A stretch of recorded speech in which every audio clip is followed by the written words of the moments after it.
बुरा जो देखन मैं चला, बुरा न मिलिया कोई, जो दिल खोजा आपना, मुझसे बुरा न कोई।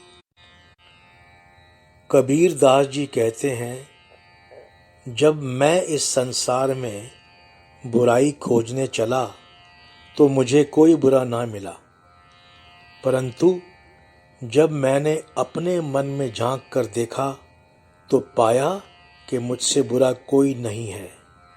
अर्थात इंसान को दूसरों में बुराइयां देखने के बजाय अपने दोष और कमियों को पहचान लेना चाहिए।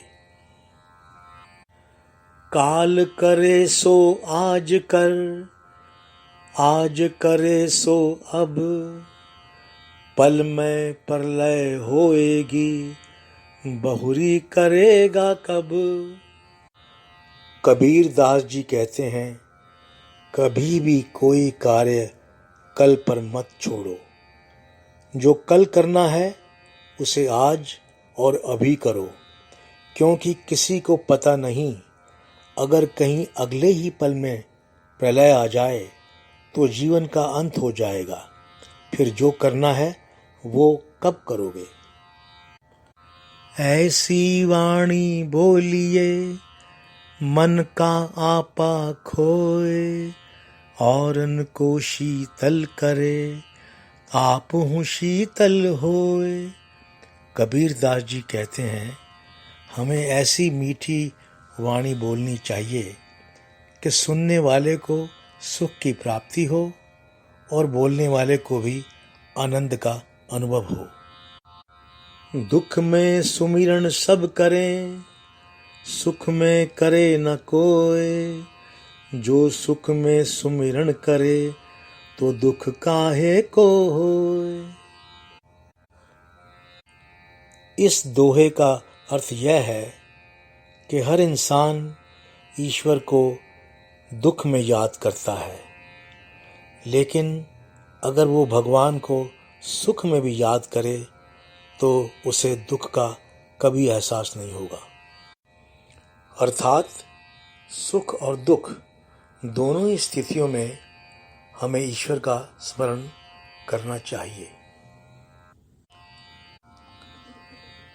धीरे धीरे रे मना, धीरे सब कुछ होए, माली सींचे 100 घड़ा, ऋतु आए फल होए। इन पंक्तियों का अर्थ यह है, हमें हर कार्य धैर्य से करना चाहिए, जल्दबाजी में नहीं। जिस प्रकार माली चाहे पेड़ में 100 घड़ा पानी डाले, किंतु फल तो पेड़ ऋतु आने पर ही देगा। बड़ा हुआ तो क्या हुआ, जैसे पेड़ खजूर, पंथी को छाया नहीं, फल लागे अति दूर। इस दोहे का अर्थ यह है कि खजूर का पेड़ दिखने में बहुत ऊंचा और बड़ा होता है, पर किसी पथिक को छाया नहीं देता और आसानी से फल भी हाथ नहीं लगता। अर्थात कोई इंसान अगर धनवान है या शक्तिशाली है पर किसी के काम नहीं आता तो उसका कोई फायदा नहीं है। जाति न पूछो साधु की, पूछ लीजिए ज्ञान, मोल करो तलवार का, पड़ा रहने दो म्यान। इसका मतलब यह है, जिस प्रकार तलवार का मोल होता है म्यान का नहीं, उसी तरह व्यक्ति की पहचान हमें उसके गुणों से और उसके ज्ञान से करनी चाहिए, ना कि उसकी जाति से।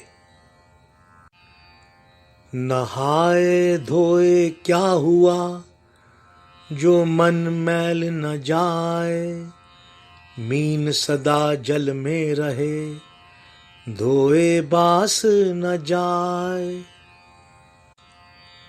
इस दोहे में कबीर दास जी समझाते हैं कि कोई भी व्यक्ति जितना भी नहा धो ले, पर अगर उसका मन साफ नहीं हुआ तो उसका कोई फायदा नहीं है। जिस तरह मछली पानी में रहती है फिर भी उसमें से बदबू कभी नहीं जाती। साईं इतना दीजिए जामे कुटुंब समाए, मैं भी भूखा ना रहूं, साधु ना भूखा जाए। कबीर दास जी कहते हैं, हे प्रभु, मुझे उतना धन दीजिए जिसमें मेरा और मेरे परिवार का पालन पोषण हो सके, और मेरे घर अगर कोई साधु संत आए तो वो भी भूखे पेट न जाएं। कबीरा खड़ा बाजार में, मांगे सबकी खैर, ना काहू से दोस्ती, ना काहू से बैर। कबीर इस दुनिया में सबका भला चाहते हैं और समझाते हैं कि अगर आपकी किसी से दोस्ती नहीं है तो दुश्मनी भी न हो।